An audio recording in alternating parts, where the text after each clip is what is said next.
다니엘서 4장 17절, 구약성경 1238쪽입니다.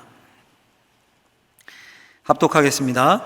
이는 순찰 자들의 명령대로요 거룩한 자들의 말대로이니 지극히 높으신 이가 사람의 나라를 다스리시며 자기의 뜻대로 그것을 누구에든지 주시며 또 지극히 천한 자를 그 위에 세우시는 줄을 사람들이 알게 하려 함이라 하였느니라. 아멘. 넘어가셔서요 9장 3절에서 6절 말씀도 읽겠습니다. 우리 한 절씩 교독해서 봅니다. 내가 금식하며 베옷을 입고 죄를 덮어쓰고 주 하나님께 기도하며 간구하기를 결심하고 내 하나님 여호와께 기도하며 자복하여 이르기를 크시고 두려워할 주 하나님, 주를 사랑하고 주의 계명을 지키는 자를 위하여 언약을 지키시고 그에게 인자를 베푸시는 이시여, 우리는 이미 범죄하여 패역하며 행악하며 반역하여 주의 법도와 규례를 떠나 싸우며 우리가 또 주의 종 선지자들의 주의 이름으로 우리의 왕들과 우리의 고관과 조상들과 온 국민에게 말씀한 것을 듣지 아니하였나이다. 아멘. 기도하겠습니다. 하나님 아버지, 미쁘신 주님, 주님 앞에 엎드립니다. 말씀을 우리의 심령에 허락하여 주옵소서. 악한 사탄 마귀 틈타지 못하게 하시고 성령께서 역사하셔서 말씀 듣고 결단하는 시간 되게 하여 주옵소서. 예수님의 이름으로 기도하옵나이다. 아멘. 우리 장로님 기도하셨던 것처럼 내일이 광복 77주년 8.15 광복절입니다. 오늘 사도행전을 한 주시고 그래서 역사란 무엇인가 라는 제목으로 하나님의 말씀을 전하고자 합니다. 역사란 무엇인가, 이 제목 듣자마자 혹시 마음에 아니 설교 시간에 무슨 역사, 세상 역사 알아야 뭐합니까? 성경 알면 되는 거지. 혹시 이런 생각을 하시는 분이 있으시다면 그런 생각이 맞습니까? 성경적입니까? 그렇지 않습니다. 성경이 다른 종교의 경전과 가장 다른 점이 성경은 역사적 사실이라는 겁니다. 심지어 성경에 역사서라고 분류되어 있는 책들도 있죠. 여호수아서부터 사무엘서, 열왕기서, 역대기, 느헤미야 이런 책들. 신약으로 오면 사도행전, 역사서입니다. 그 말은 역사를 기록하고 있는 책이라는 거예요. 역사책. 역사적 사실을 기반으로 합니다. 불교의 경전처럼 철학 이론이 아닙니다. 성경은 철학책이 아니라 기본적으로 역사책입니다. 그뿐입니까? 예수님이 저 하늘에서 우리에게 말씀 계시하시고 이러셨습니까? 실제 이 역사의 한 순간 한복판에 발을 딛고 사셨습니다. 직접 오셔서. 그리고 예수님은 실제 삶에 관심을 두셨고 역사에 관심을 두셨습니다. 그러니 그리스도인들에게 역사는 매우 중요합니다. 그 인문학 고전 중에요, 역사는 무엇인가 라는 제목의 책이 있습니다. 제목은 한 번쯤은 들어보셨죠? 제가 설교 제목을 거기서 따왔는데요. E.H. 카라는 분이 썼는데 되게 어려워요. 읽으면 되게 어려운데 보통 책이 1장이 중요하죠. 1장 제목이 이렇습니다. 역사가와 그의 사실들. 이 1장이에요. 역사가와 그의 사실들. 이 무슨 말일까요? 그의 역사가의 사실들이라는 겁니다.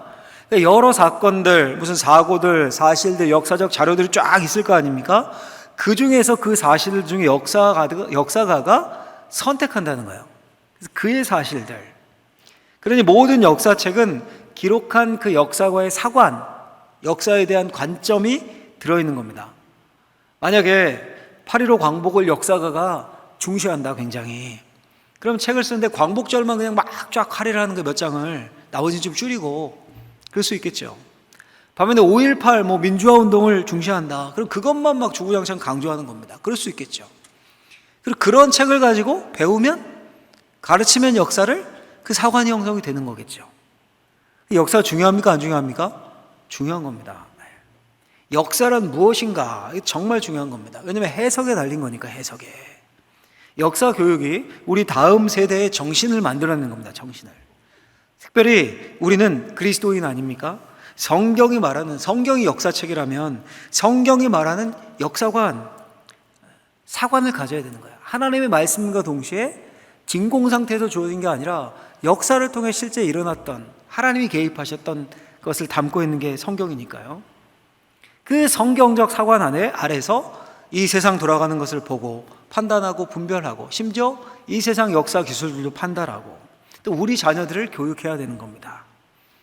자, 그렇다면 역사란 무엇일까요?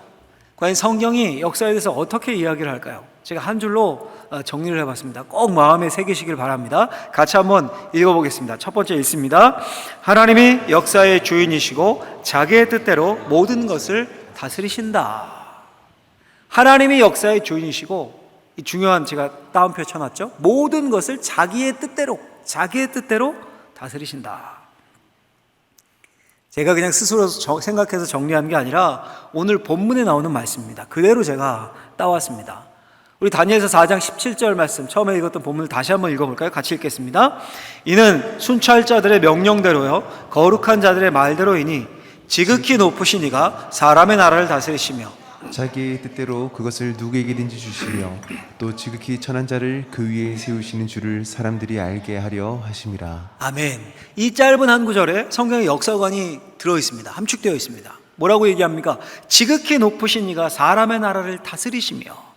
지극히 높으신 이는 하나님이에요.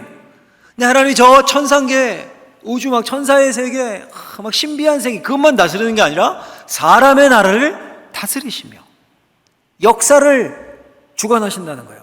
그리고 자기의 뜻대로, 하나님의 뜻대로 그 역사를 다스리시고 통치권을 허락하신다는 겁니다.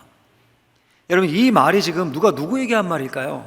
다니엘이 그 시대 최고의 제국 바벨론이란 제국이 있었거든요. 그 바벨론의 왕 느부갓네살에게 한 말입니다. 한번 감이 오시라고 지도를 좀 보여주시면, 이 주황색으로 표시된 게 당시의 바벨론 영토입니다. 그리고 이 지명을 보이십니까? 보면 현재 우리가 사용하는 지도예요. 나라들, 뭐 시리아 있고 이란 있고 막 이렇게 써 있죠. 그 현재 지도에 당시 바벨론의 영토를 이렇게 덧입힌 겁니다. 이게 지금 이 표시가 어떻습니까, 여러분? 중동 땅을 뭐 거의 다 집어 삼켰죠. 그리고 이집트에도 저 밑에 영향을 미쳤고, 아프리카 쪽에, 그리고 저 위쪽에 터키까지도 영향을 미치고, 일부까지. 이 바벨론 제국이었어요. 이게 몇 개 나라가 도대체 합쳐져 있는 겁니까? 현재로 따진다면 엄청나게 강력한 제국이죠. 그렇게 강력한 제국을 건설한 왕이었지만 그 모든 왕권이 왕의 손이 아니라 하나님의 손에 달려 있습니다 라는 다니엘의 선포입니다. 지극히 높으신 이가 사람의 나라를 다스리시며. 이게 다니엘서 전체의 주제고 성경 전체의 선포이기도 합니다. 하나님이 모든 것을 창조하셨고 하나님이 모든 것을 다스리십니다. 하나님이 역사의 주인이 되시고 모든 나라의 흥망성쇠를 주관하십니다. 겉으로 보기에는요, 이 바벨론 제국 시대 한번 보십시오. 생각해 보세요. 바벨론 제국의 왕, 겉으로 보기엔 역사의 주인이에요. 그가 왕 말 한마디면 다 이루어집니다. 그냥 다. 그런데 뒤에 보이지 않는 손이 있다는 겁니다. 하나님이 다스리신다. 이게 성경의 역사관, 성경의 서관입니다. 실제 그런 거예요, 여러분. 한번 역사가 흘러가는 것을 가만히 생각해 보십시오. 진짜 인간의 손에 있다, 역사가. 이렇게 생각할 수 있는지. 항상 역사가 흘러가는 것을 보면 인간의 상상을 뛰어넘습니다. 도저히 생각할 수 없는 일들이 벌어져요. 멀리 갈 것도 없이요. 우리나라 현대사의 대통령들만 한번 생각해 보세요. 우리가 아는 분들만. 솔직히 여러분, 박정희 대통령, 박근혜 대통령, 부녀가 대통령이 된다. 야, 이거 상상이 가능합니까? 근데 됐잖아요. 노무현 대통령, 문재인 대통령, 한 부산의 작은 변호사 사무실에서 이 나라의 대통령이 두 분이나 나올 것을 우리가 상상이나 되는 일입니까, 이게? 대통령의 헌정사상 처음으로 탄핵이 됐다. 이게 상상이 가는 일입니까? 이번에 대통령이신 윤석열 대통령 어떻습니까? 정치인도 아니셨지 않습니까? 정치에 입문한 지 1년도 안 된, 기사를 제가 찾아보니까 255일이던데요. 게다가 전직 검찰총장이 대통령이 된다. 이 누가 상상이나 했습니까, 여러분? 다 상상 바뀌잖아요. 근데 그렇게 이루어졌어요. 그렇게 흘러갔습니다. 또 역사에 무슨 변수가 나올지 아무도 예측을 못합니다. 8.15 광복도 그렇습니다, 여러분. 왜 영화 중에 암살이라는 영화가 있는데 혹시 보셨습니까? 끄떡이는 분들이 있는데 1000만이 넘었으니까 보신 분들 있을 거예요. 안 보신 분들 뭐 거룩해서 그렇다고 제가 생각을 할게요. 가끔 좋은 영화 있으면 보셔도 됩니다. 배경이 보면 일제강점기입니다. 임시정부의 친일파 암살 작전을 소재로 삼은 영화인데, 제가 여러 유명한 배우들이 굉장히 많이 나와요, 거기. 그런데 제가 가장 인상 깊었던 등장인물이 배우 이정재 씨가 연기한 인물이었습니다. 한 7, 8년 됐나요? 그런 영화라 기억이 안 나서 제가 찾아보니까 극중 인물이 염석진이던데요. 당시 김구호 선생님의 두터운 신임을 받는 임시정부 경무국의 대장으로 나옵니다. 근데 그가 독립군을 배신하고요, 일본의 그 동료들의 신상을 넘기는 소위 밀정이 됩니다. 밀정. 뿌락지 뭐 이렇게도 부르잖아요. 마지막 장면이, 그 영화의 마지막 장면이 제가 생생하게 생각이 나서 다시 한번 그 클립을 찾아내니까 있더라고요. 그래서 봤더니 해방 후에 그 염석진, 그 배신자잖아요. 그 이제 동료들이 안 거죠. 동료들이 염석진을 처단하는 내용으로 그 영화가 끝이 납니다. 근데 동료가 물어요. 총을 들이대고. 왜 동지를 팔았냐? 총구 앞에 겁에 질린 염석진이 이렇게 대답합니다. 몰랐으니까. 해방될지 몰랐으니까. 알면 그랬겠나. 제 대사를 그대로 따온 겁니다. 정말 그렇죠, 여러분? 알면 그랬겠습니까? 그렇게 한순간에 일본이 망하고 해방이 올 것을 어찌 알았겠습니까? 그뿐입니까? 그 뒤에 한국 역사는 더 기막히죠. 이 한반도에 당시 소련과 미국이 개입해서 나라가 분단이 됩니다. 그리고 2, 3년 후에 김일성이 남침을 합니다. 인간의 탐욕과 이데올로기가 분단과 전쟁까지 만들어낸 겁니다. 그 모든 과정에서 가장 힘있던 인물이 공산주의의 누구였냐면 스탈린이란 인물이었습니다. 공산주의 우두머리격이죠, 우두머리. 김일성도 스탈린의 허락을 받고 남침을 합니다. 당시 미국과 소련이 2강이었잖아요, 2강. 근데 한반도를 체스판, 그러니까 장기판, 우리식으로 하면 체스판으로 여긴 겁니다. 스탈린 마음대로 말을 움직인 겁니다. 중공군의 투입도 스탈린의 허락하에 이루어졌다라고 합니다. 당시 중국의 마오쩌둥을 통제하고 지시할 수 있는 유일한 인물이 스탈린이었다고 그래요. 학자들에 따르면 일부러 스탈린이 한국 전쟁을 좀 길게 끌고 갔다고 합니다. 우리나라 조그마잖아요. 조그만 데 한 3년 전쟁이 이어지지 않았습니까? 일부러 길게 끌고 갔대요. 왜냐하면 미국의 힘을 한반도에 쏟게 해서 다른 곳에 이제 눈 돌리고 힘쓸 여력이 없게. 그러면서 자신은 독일과 동유럽 쪽에 힘을 확대하려고. 지정학적으로 소련, 러시아가 지금도 유럽에 붙어 있지 않습니까? 자, 그런데 여러분, 광복부터 이 분단까지 여기까지만 한번 생각을 해보십시오. 세계를 상대로 도박을 하던 일본 천황의 뜻대로 됐습니까? 아니, 무적의 스탈린의 뜻대로는 됐습니까? 일본 한순간에 패망했죠. 스탈린의 소련은 해체됐습니다. 스탈린이 가지고 놀던 중국은 무섭게 성장했죠. 한국은 어떻습니까? 한국 전쟁 이후에 반공사상에 고취되고 그 끔찍한 전쟁의 경험으로 잘 살아야 된다, 이런 의식으로 무장이 됐습니다. 그래서 중공업 발전시키고 막 성장을 했죠. 남침했던 북한은 오히려 쪼그라들고요. 해방 후 이렇게 분단이 됐을 때요, 북한 쪽으로 지식인들이 훨씬 많이 넘어갔습니다. 똑똑한 사람들이 거기 많이 살았어요. 훨씬 더 잘 살았습니다. 근데 지금은 어떻습니까? 반대죠, 완전히. 여러분, 이게 비단 우리나라뿐입니까? 지금 일어나는 러시아와 우크라이나 전쟁 한번 보십시오. 전쟁을 상상이나 했었습니까? 그랬다면 독일이 러시아와 가스관 뭐 직접 연결하고 그런 프로젝트, 천연가스 바로 오는 그런 프로젝트 진행하고 뭐 그렇게 했겠습니까? 그런 일 절대 없었겠죠. 근데 전쟁이 났어요. 전쟁이 나고 모든 전문가가 2주 안에 러시아가 우크라이나를 점령한다라고 예측을 했죠. 푸틴도 그렇게 예측하고 전쟁을 일으켰다, 이런 기사들이 쏟아져 나오고. 근데 지금 벌써 6개월 다 돼갑니다. 6개월이. 무슨 말입니까? 인간이 벌이는 것 같고 인간이 하는 것 같지만 역사의 뒤에 보이지 않는 손이 존재합니다.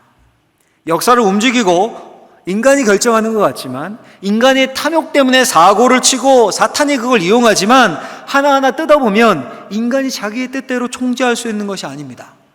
오늘 결국 다니엘의 고백처럼 지극히 높으신 이가, 하나님이 자기의 뜻대로 사람의 나라를 다스리십니다.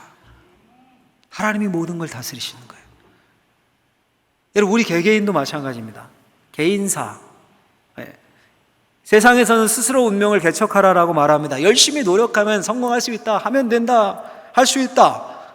물론 어느 정도 일리가 있습니다. 열심히 하면 됩니다, 할 수 있어요. 그렇게 살아야 합니다. 근데 100% 맞는 말은 아닙니다, 이게. 100%. 왜 이런 말 있지 않습니까? 시대를 잘 타고나야 된다.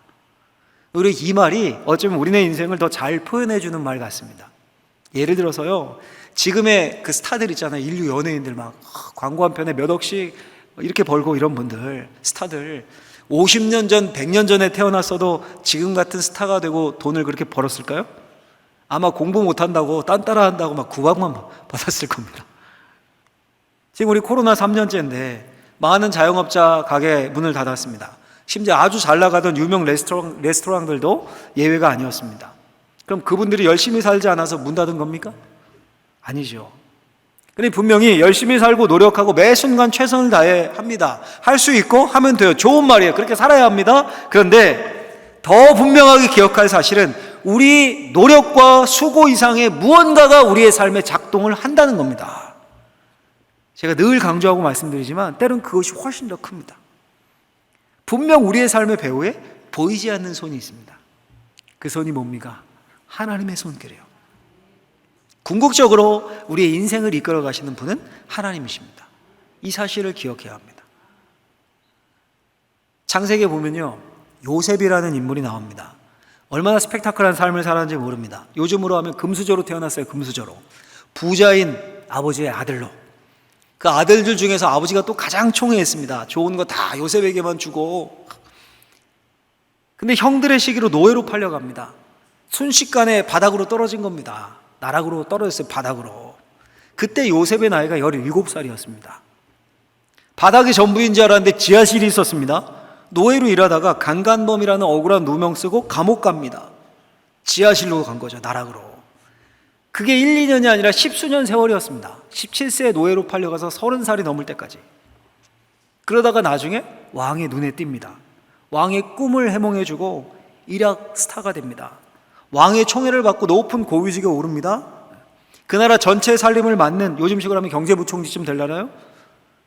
이런 삶을 살았던 요셉이요, 나중에 자신을 이제 노예로 팔았던 그 형들을 맞닥뜨리게 됩니다. 극적으로 만나게 됩니다. 형들이 그걸 알아요. 요셉이라는 걸. 얼마나 두려웠겠습니까? 노예로 팔아 넘겼는데 동생이 출세해서 제국의 총리가 됐으니까. 그때 요셉이 겁에 질린 형들에게 이렇게 고백을 합니다. 창세기 45장에 보면 이렇게 고백해요. 당신들, 형님들이죠. 당신들이 나를 이곳에 팔았다고 해서 근심하지 마소서. 한탄하지 마소서.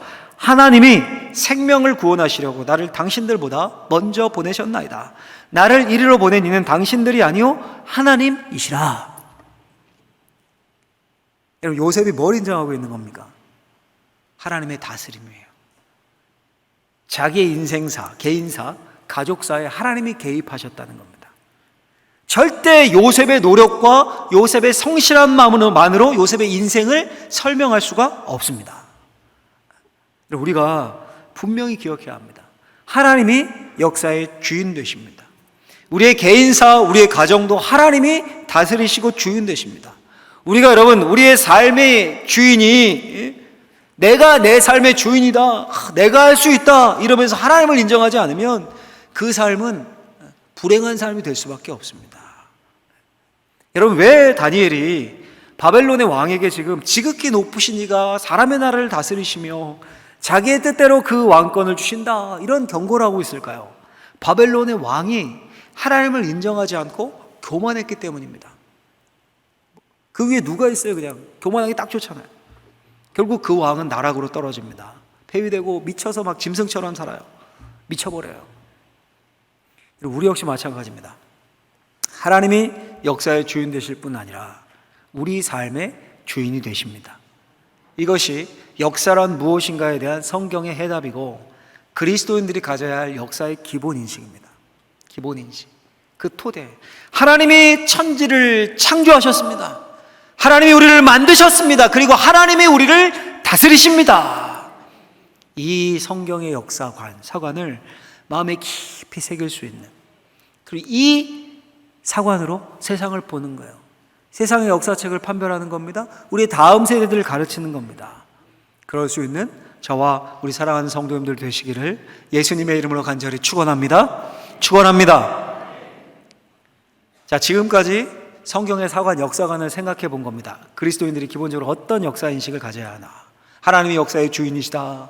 사람의 나라를 다스리신다. 내 인생도 주관하신다. 그걸 인정하는 사람들이 그리스도인들입니다.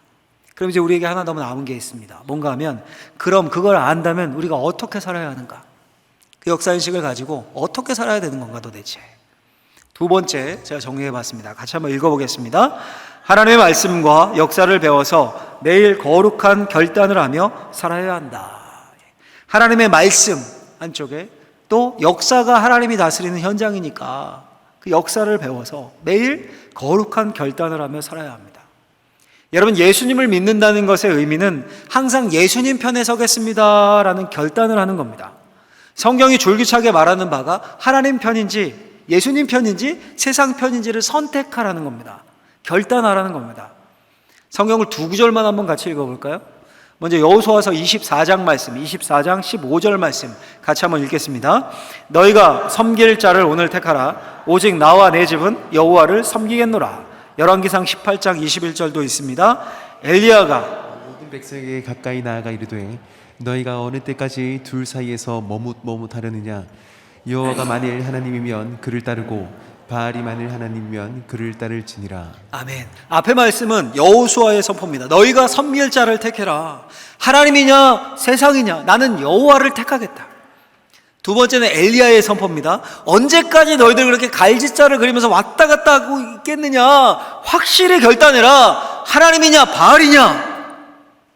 여러분, 하나님이 오늘날 우리에게 요구하시는 질문, 우리에게 던지시는 질문도 바로 이겁니다. 너 내 편이니? 너 하나님 편이니? 아니면 세상 편이니? 결단해라. 하나님의 백성으로 살래? 세상의 사람들로 살래? 결단해라. 언제까지 갈짓자를 걷고 있을래? 근데 여러분, 이 결단이 그렇게 쉬운 게 아닙니다. 우리가 내가 그리스도인이지, 하나님의 백성으로 거룩한 정체성을 가지고 믿지 않는 사람들과 세상과 좀 다른 삶을 살아야 한다. 이게 머리로는 알아요. 머리로 아니까 이 시간에 예배드리고 우리 경배하고 이렇게 하죠. 근데 실제로 결단하고 진짜 그렇게 사는 건 이게 쉽지 않은 겁니다. 살아봐서 아시죠, 여러분? 저보다 더 잘 아실 거예요. 저는 그래도 교회라는 환경에 많이 둘러싸여 있는 사람인데, 여러분들은 세상에 직접 사시니까 직장, 여러 사람들을 만나고 이 쉽지 않아요. 어떤 사람이요, 건강검진을 하러 병원에 갔습니다. 폐가 안 좋다는 진단을 받은 거예요, 경고를. 생각해보니까 평생 자기가 줄담배를 그냥 하루 한 갑 이상씩 피우며 살았습니다. 그래서 혼자 결심해서 안 되겠다. 가족들을 다 불러 모았어요. 아내와 아이들 다 불러 모으고 선포를 하는 거예요. 결단을 하는 겁니다. 나 앞으로 담배 절대 안 피운다. 선포를 딱 했어요. 근데 이게 쉽습니까? 평생 줄담배를 펴왔는데 며칠이 지나니까 담배 생각이 그냥 막 죽겠는 겁니다. 금단현상 오고. 딱 한 대만 몰래 펴야겠다. 가족들한테 걸리면은 창피하잖아요, 가장이. 그래서 아파트를 나와서 저 골목 구석에 어두운 데서 담배를 피우다가 마침 마트를 갔다 온 아내한테 딱 걸렸습니다. 빨간 불빛 이러고 있는 거 딱 걸렸어요. 아내가 잔소리를 해야 되는 거죠. 내 그럴 줄 알았다. 걔가 뭐를 참지. 앞으로 담배 안 피운다며. 남편이 기죽죠. 할 말이 없어요. 남편이 딱 한마디 합니다. 내가 앞으로 담배 안 피운댔지 언제 옆으로 안 피운다 그랬어.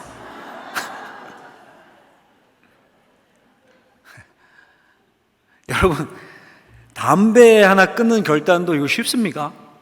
우리 이 남자 성도님 중에 예전에 그랬던 분들 있으시잖아요, 그렇죠? 지금 예수 믿고 다 끊었지만 쉽지 않죠. 물론 은혜 받으면 끊어지지만 쉽지 않죠. 근데 우리가 세상 속에 살아요. 일주일 내내 이렇게 모여서 항상 수련회 하듯이 교회 안에 있는 게 아니라요, 세상 속에 삽니다. 근데 하나님의 백성으로 그 세상과 다른 구별된 삶을 살겠다. 세상이 움직이는 가치와 하나님 나라의 가치가 완전히 반대거든요. 근데 구별된 삶을 살겠다, 이 결단이 어떻게 쉽겠습니까? 그런데 중요한 건 뭡니까? 계속 결단해야 되는 거야. 담배 어떻게 끊어집니까? 실패하면 또 도전하고 그러다가 결국 성공하는 거죠. 거룩한 삶을 향한 결단도 마찬가지입니다. 우리가 부족하고 우리가 연약하기 때문에 실패합니다. 그때마다 다시 결단하는 겁니다. 그리고 그 결단을 가능하게 하는 것이 바로 하나님이 온 세상을 다스리신다, 내 삶을 주관하신다라는 이 의식입니다. 역사의식. 성경을 통해 그 사실을 배울 수 있는 겁니다. 하나님이 왕이 되신다. 그걸 여러분 교회의 영어로 바꾸면 뭡니까? 그게 은혜예요, 은혜. 은혜 받는 거예요. 하나님이 왕이심을 인정하는 거니까 우리식으로 바꾸면 은혜 받는 거예요. 은혜 받아야 합니다. 근데 여러분, 또 하나 중요한 사실이 있습니다. 은혜 받고 성경을 많이 안다고 그 사람이 결단하고 개혁하고 하나님의 일에 크게 사용되고, 그게 아닙니다. 또 하나 알아야 할 것이 바로 역사입니다. 역사. 왜 역사를 알아야 합니까? 하나님이 역사의 주인 되셔서 역사를 다스리시니까요. 그 하나님이 일하시는 현장 흔적이 고스란히 그 안에 남아 있으니까요. 그러니 하나님의 뜻이 어디에 펼쳐지겠습니까? 사람의 나라에 역사에 펼쳐지는 겁니다. 역사가 하나님이 일하시는 현장입니다. 우리의 삶이 하나님이 일하신 현장입니다. 그러니까 여러분 쉽게 설명하면 이런 겁니다.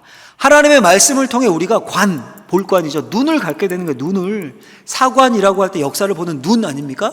하나님의 말씀을 통해 눈을 갖게 되는 거예요. 눈. 하나님의 역사의 주인 되시고 우리 개인의 역사도 주관하시고 계신다는 믿음, 그 눈을 갖게 되는 겁니다. 그 성경이 가르쳐준 눈, 세상으로 말하면 사관을 가지고 과거의 역사를 보는 겁니다. 그럼 무슨 일이 생깁니까? 현재 지금 나의 모습을 볼 수 있는 거예요. 그리고 하나님의 뜻을 알 수 있게 됩니다. 과거를 통해 지금 나를 조망해서 미래를 향할 수 있게 해주는 겁니다. 여러분, 이게 제 말이 아니라 성경을 보시면요, 성경에서 이스라엘의 왕들을 평가할 때 나오는 후렴구들이 있습니다. 후렴구 같은 구절들이 몇 구절 있어요. 첫 번째는 이겁니다. 누구누구 왕이 그 조상 다윗같이 여호와 보시기에 정직하게 행했다. 이런 후렴구도 나와요. 누구누구 왕이 여호와 보시기에 악을 행하여 다윗의 길로 행하지 아니하였다. 이런 후렴구도 나옵니다. 누구누구 왕이 그 전에 모든 왕보다 여호와 보시기에 더욱 악을 행했다. 모든 왕마다 끝에 이게 다 이 평가가 나옵니다. 다 붙어 있습니다. 무슨 말입니까? 어떤 왕은 역사를 통해 배웠고 어떤 왕은 그 역사를 무시했다는 겁니다. 다윗이라는 걸출한 왕의 시대를 배워야 했는데 그 역사를 배우지 못했습니다. 그 다윗 시대에 하나님이 어떻게 역사하셨고 그를 어떻게 축복하셨고 어떤 게 바른 왕이고 어떻게 하면 나라가 잘 되는지를 배웠어야 되는데 그걸 배우지 못했다는 거예요. 그 역사를 통해 하나님의 역사를 다스리심을 배우지 못했습니다. 도리어 악한 길에 섰습니다. 그게 이어졌어요. 한 왕이 아니라 계속해서 그 결과가 뭡니까? 한때 번성한 것 같았지만 결국 나라의 패망이었습니다. 여러분, 오늘 본문의 주인공인 다니엘을 생각해 보십시오. 우리가 두 번째 읽은 본문인 다니엘서 9장은 다니엘의 기도예요. 위대한 다니엘의 기도. 4절 말씀 우리 같이 한번 읽어볼까요? 4절 말씀 다시 한번 읽어보겠습니다. 9장 4절 말씀 읽습니다. 내 하나님 여호와께 기도하며 자복하여 이르기를 크시고 두려워할 주 하나님, 주를 사랑하고 주의 계명을 지키는 자를 위하여 언약을 지키시고 그에게 인자를 베푸시는 이시여. 아멘. 하나님이 크고 두려운 분이래요. 크고 두려운 분. 하나님이 약속을 지키시는 분입니다. 다니엘이 하나님의 주권을 고백하는 겁니다. 다음에 다니엘이 뭐합니까? 5절 6절 이어지는 말씀을 보면 우리는 이미 범죄하여 패역하며 행악하며 반역하여 주의 법도와 규례를 떠나 싸우며 우리가 또 주의 종 선지자들의 주의 이름으로 우리의 왕들과 우리의 고관과 조상들과 온 국민에게 말씀한 것을 듣지 아니하였나이다. 무슨 말입니까, 여러분? 지금 무슨 말입니까? 다니엘은 우리 교회 조금 다신 분들 알지 않습니까? 포로 생활 중이에요. 지금 포로 생활 중이에요. 나라가 망해서 바벨론이라는 나라에 어린 나이에 포로로 잡혀왔습니다. 근데 다니엘이 똑똑했거든요. 귀족 중 똑똑한 애들을 잡아온 거거든요. 이해가 안 된 거예요. 영재 똑똑한 애인데, 그러니까 생각이 많았을 거 아니에요. 이해가 안 돼요. 뭐가 이해가 안 됩니까? 이스라엘을 분명히 하나님이 택하신 민족 아닌가 이거.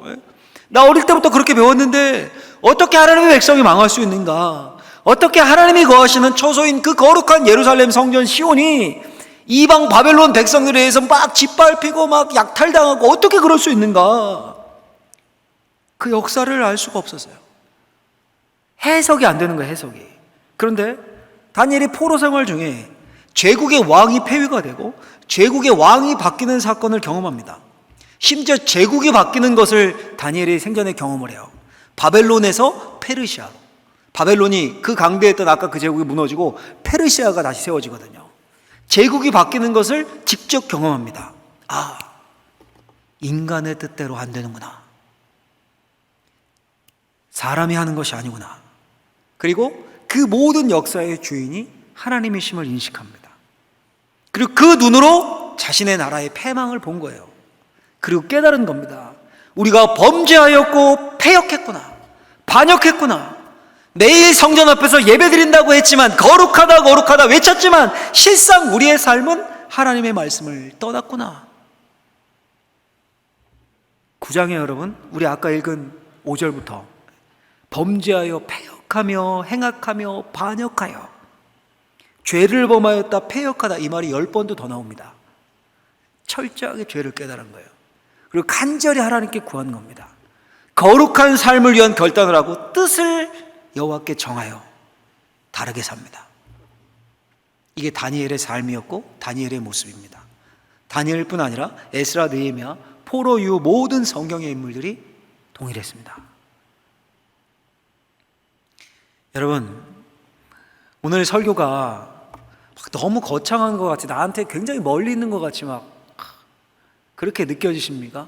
그냥 은혜 위로 성경 구절 설명하고 이랬으면 좋겠는데 너무 막 거창한 것 같이, 목사님 내일 8.15라고 너무 거창한 설교 하시네. 하루 먹고 하루 살기도 바쁜데 무슨 역사가 어쩌고, 그건 다니엘 같은 사람, 느헤미야 같은 사람, 뭐 지도자들, 그런 사람들에게나 해당되죠. 혹시 이런 생각이 드십니까?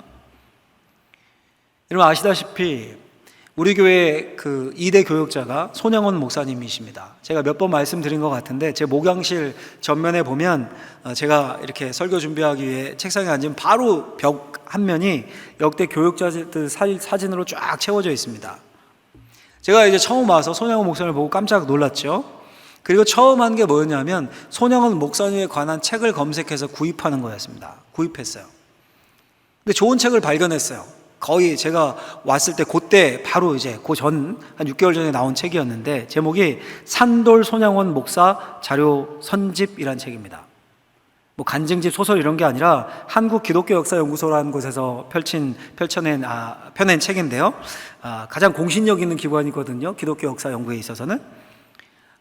뭔 내용이 담겨 있냐 하면 손양원 목사님이 썼던 일기 1부가, 2부가 편지, 3부가 설교예요. 그 설교가 221편이 실려 있습니다. 어떤 건 길게, 어떤 건 짧게 요약 모드로 이렇게.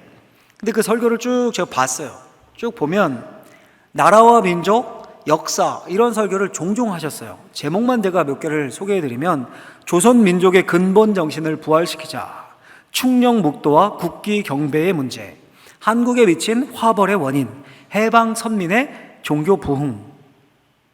대부분 내용을 보면요, 역사의식을 가지고 우리 민족 정신을 알고 우리 민족의 타락의 이유, 이렇게 어려움을 당한 이유를 알고 회개해야 된다. 회개해야 된다. 다시 그 민족을 살려내야 되는데 그 사명이 기독자, 그리스도인들에게 있다. 이런 내용들이에요. 대부분. 여러분 생각해 보십시오. 어디서 이 설교를 하신 겁니까? 누가 이 설교를 들었습니까? 국가 조찬 기도회 유정자들 앞에서 한 설교십니까? 조선의 엘리트들 대학 졸업식 이런 데서 한 설교입니까? 손양원 목사님이 어디서 목회하신지 대부분 아시지 않습니까? 한센병 환자들, 인생의 끝자락인 그 사람들, 그들을 대상으로 목회하지 않으셨습니까? 여러분, 한센병 환자들에게 역사의식, 민족 정신 이런 설교가 뭐 의미 있습니까? 우리는 없다고 생각하죠. 우리는 대번에. 근데 손양원 목사님은 의미가 있다고 생각하셨습니다. 아니, 의미가 있는 정도가 아니라 역사의식을 가질 때만이 참 그리스도인이 될 수 있다라고 생각하셨습니다. 제대로 된 결단과 하나님이 원하시는 기도를 할 수 있다라고 생각했습니다. 오늘날 우리도 마찬가지입니다. 꼭 기억하셨으면 좋겠습니다. 하나님의 말씀과 하나님이 일하시는 현장 역사를 알아야 내가 누구인지를 알게 됩니다. 내가 누구인지를 알아야 내가 지금 뭘 하고 있는지, 뭘 해야 하는지도 알 수 있습니다. 그걸 모르면 그냥 내 눈앞에 보이는 것만, 내 눈앞에 이익밖에 모르는 겁니다. 그냥 오늘 쇼핑 10,000원 비싸게 샀네, 막 열받고, 월급 1%밖에 안 올랐네, 이런 것만 보여. 그런 것만 몰두하고, 그런 것에만 그냥 마음 상해하고. 근데 큰 하나님의 역사를 알면 그 하나님이 다스리시는 역사 속에서 우리 교회의 위치가 무엇이고 그 교회 속에서 내가 차지하는 위치가 뭔지 알게 되면 앞으로 어떻게 살아야 하는지를 알게 되는 거예요. 교회가 무엇인지를 알게 됩니다. 공동체가 왜 중요한지, 우리 다음 세대가 왜 중요한지를 알게 됩니다. 그런 사람이 하나님께 사용되는 사람입니다. 여러분, 우리 각 개인도 마찬가지입니다. 우리 개인사가 있지 않습니까? 이 역사의식이 있는 사람, 없는 사람 당연히 있겠죠. 30, 40, 50, 60, 70, 80 이 삶의 개인의 역사 연수 앞에 저는 늘 기도할 때마다 생각합니다. 가장 많이 생각하는 거, 왜 부르셔서 이곳에 보내셨을까? 뭘 해야 하는가? 보여주십시오. 그 질문부터 시작입니다. 이 중에 청년들, 젊은 분들도 많이 계신데 자신의 삶을 하나님의 역사로 볼 줄 아는 사람은, 젊은이들은 죄로 시간을 낭비하지 않겠죠. 뭐 술 중독, 무슨 중독 이런 걸로 시간 허비하고 아무것도 없는 빈 깡통으로 자신의 시간을 채우지 않겠죠. 이곳에 한창 일하시는 중년분들도 마찬가지입니다. 먹고 살기 힘들죠. 무거운 짐이 있죠. 근데 그 중에서도 삶의 의미가 무엇인지, 그리스도인으로서 어떻게 살아야 하는지 이 질문을 늘 던지며 고민하는 겁니다. 연세가 많은 분들은 더합니다.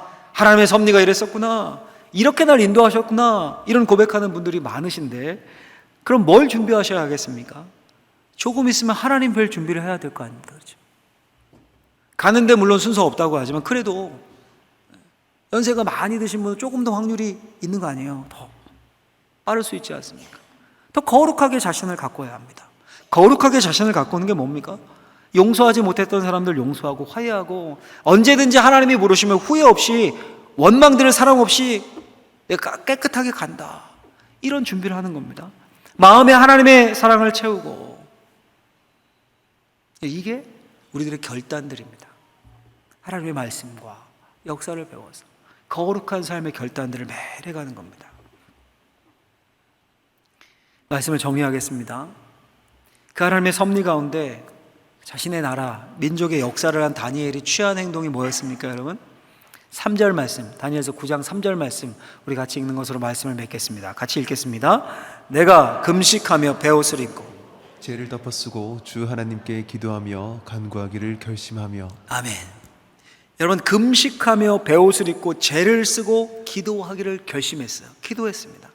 이 말은 철저하게 회개했다는 겁니다. 다니엘이 역사를 보며 깨닫고 철저히 회개합니다. 여러분, 이 다니엘의 마음 한번 상상을 해보십시오. 나라가 있는 게 아니에요. 지금 나라가 없어졌어요. 자신은 포로예요. 뭐라도 있어야 뭘 회개하고 하나님 회복해 주십시오 이러죠. 아무것도 없다니까요. 그런데도 죄를 깨닫자, 이게 문제였구나를 깨닫자, 금식하며 베옷을 입고 죄를 덮어쓰고 주 하나님께 기도하기를 간구하기를 결심하며. 우리 나라가 있지 않습니까? 이 나라가 있잖아요. 8.15 광복절을 앞두고 있지 않습니까? 어떻게 믿는 그리스도인들이 기도하지 않을 수 있겠습니까? 우리 한국의 근대사, 분열된 국론, 힘을 잃어가는 한국교회, 이제 수제도 났어요? 우리가 먼저 해야 할 일은 뭡니까? 다니엘이 한 이거예요. 내가 금식하며 베옷을 입고 죄를 덮어쓰고 주 하나님께 기도하며 간구하기를 결심하며. 이게 여러분 기도의 최고봉입니다. 하나님이 가장 기뻐하시는 기도입니다. 이 기도를 통해 이스라엘이 회복되고 다음 세대들이 끊어지지 않았고, 이 기도를 들으시고 하나님 예수 그리스도를 이 땅에 보내신 거예요. 우리 역시 이런 기도를 하기를 원합니다. 이런 기도를, 우리 개인의 역사, 우리의 가정의 역사, 교회의 역사, 아니 이 나라 이 민족의 역사를 돌아보면서 모든 것이 다 하나님의 손에 달렸습니다. 하나님, 우리 아이들을 사단에게 빼앗기지 않도록 하나님이 우리 아이들을 다스려 주옵소서. 우리가 바르게 교육할 수 있도록 하나님 우리에게 지혜를 더하여 주옵소서. 길을 보여 주옵소서. 철저하게 회개하며 기도할 때 거기서부터 회복이 시작됩니다. 하나님이 그렇게 이스라엘을 이끄셨던 것처럼 이런 성경적인 역사관 사관을 가지고 세상을 보고 거룩한 삶을 결단하며 우리 다음 세대를 위해 간절히 기도하고 교육할 때 그 안에 다니엘이 나오는 거예요. 또 다른 손양원 목사님이 키워지는 겁니다. 우리가 예상했던 모든 것을 뛰어넘어서 하나님이 그렇게 일하시는 겁니다.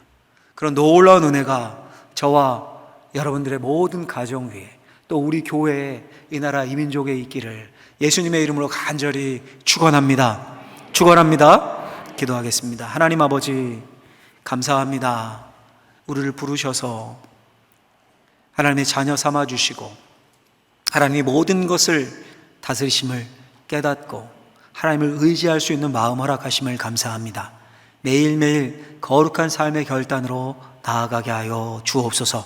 예수님의 이름으로 기도하옵나이다. 아멘.